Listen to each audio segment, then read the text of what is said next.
What if I told you that most people who try to build an animal income don't fail because they picked a bad animal? They fail because they did 3 things in the wrong order. And by the time they figured that out, they'd already spent $400, built something they weren't even allowed to have, and raised 30 animals with nobody lined up to buy them.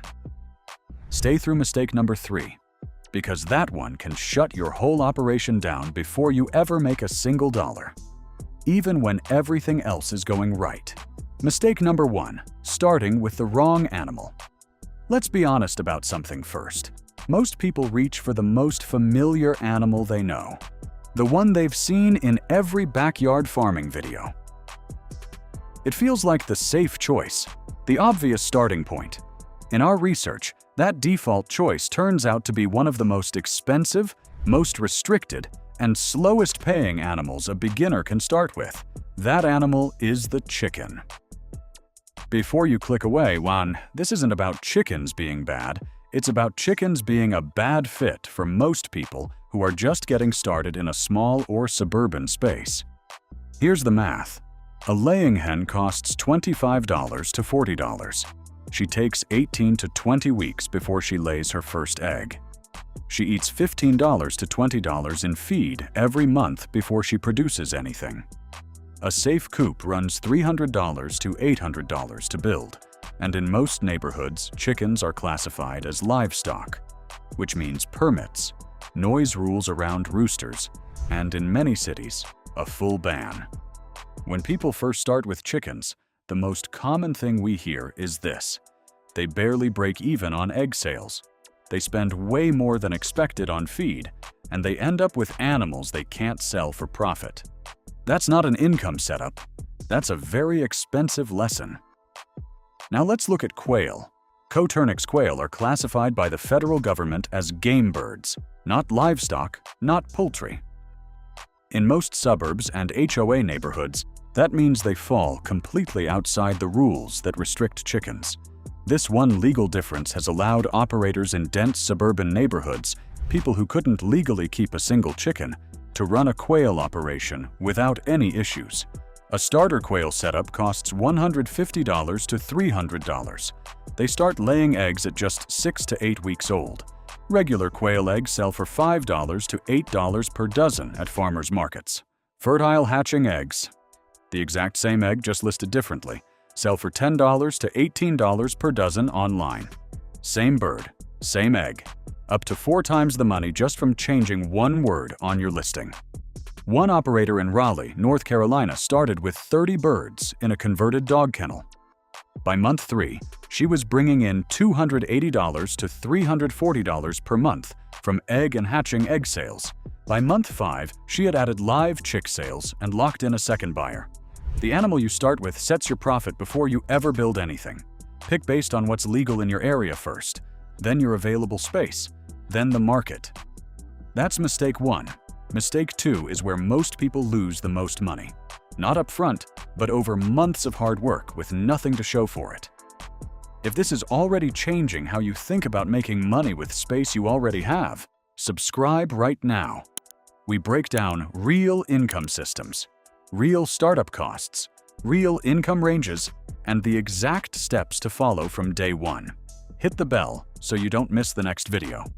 Mistake number 2. Building the setup before you find the buyer. Here's what this mistake looks like. Someone does the research, picks the right animal, builds a great setup, raises their first batch, and then goes looking for buyers. They post on Facebook. They drive to a farmer's market and find out they need a vendor permit.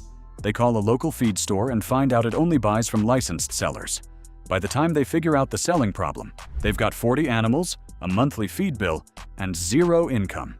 In our research, we found that people who started making money within 90 days had one thing in common. They confirmed at least one buyer before they bought their first animal. Here's the exact order they followed. First, they visited their local farmer's market as a regular customer. They walked around, found vendors selling eggs or specialty products, and asked a simple question. Do you ever buy from local producers? Most said yes. Many gave them the name of the market manager. Second, they called local restaurants. especially farm-to-table spots or specialty cuisine places, and asked if they sourced quail eggs, rabbit, or other small farm products locally. A surprising number had a standing need they couldn't reliably fill. Third, they posted in local homesteading and cooking groups on Facebook before they had anything for sale, just to see who was interested and what people were willing to pay. None of that costs money. It costs 2 weekends and a willingness to have a real conversation. One operator in Columbus, Ohio, spent 3 Saturdays visiting farmers markets before he bought a single animal. By the time his first quail flock was laying, he already had a soft commitment from a market vendor and an inquiry from a local restaurant looking for a steady weekly supply of quail eggs. The mindset shift is simple. You don't build the system and hope someone shows up.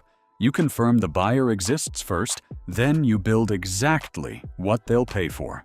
That brings us to mistake 3, and this one involves the law, which makes it the most serious of the 3. Mistake number 3, forgetting to check what's legal. We've heard from operators who built a fully working income system, cages up, animals in, buyers confirmed, and then got a notice telling them to shut everything down within 30 days. Not because they did anything wrong on purpose, because they didn't check first. Here's what most homestead content never covers. How an animal is legally classified changes everything. And it's not the same everywhere. Chickens are classified as livestock in most areas.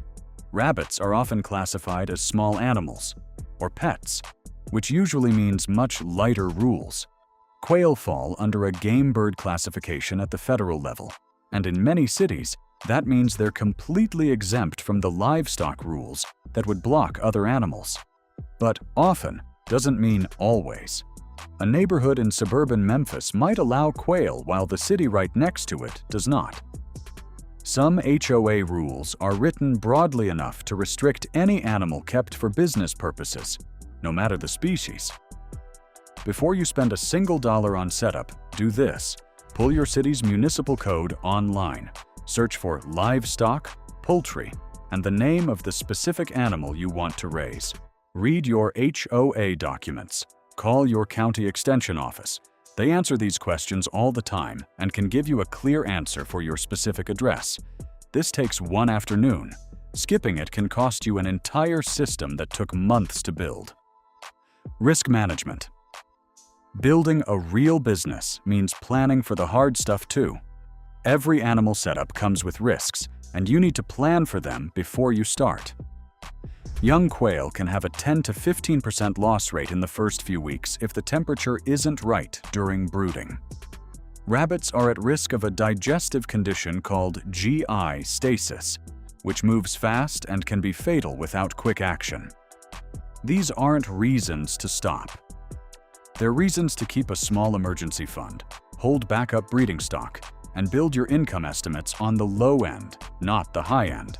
The operators who are still running 2 years in are the ones who planned for a bad month before it happened. The business mindset. Here's the shift that separates the people who build something real from the ones who quit after the first setback. Consumers look at their property and see what it costs them. Producers look at the same space and see what it can make them. That backyard, that garage corner, that spare closet. Every month it sits empty is a month it's costing you in potential income. You don't need 40 acres to start. You need 3 things: a clear plan that follows the rules, one buyer who is ready to buy, and the right animal that fits your space. The operators we've studied who are making $500 to $1,200 a month from small systems didn't start with more money or more land than you have. They started by asking better questions, and they got the answers before they built anything. These 3 mistakes: the wrong animal, no buyer first, and not checking for what is legal, are exactly why most people never make it past month 2. Now you know the right order. Before you close this window, pick one of the videos on your screen. Because the next mistake most people make is taking what they just learned and immediately going to buy animals without knowing which system actually fits their space. You now know the 3 things that kill an operation before it starts, but knowing what not To do is only half the equation. If you spend money before you watch one of those videos, you're likely going to repeat the exact mistake this video just warned you about. The answer to your next question is already on your screen.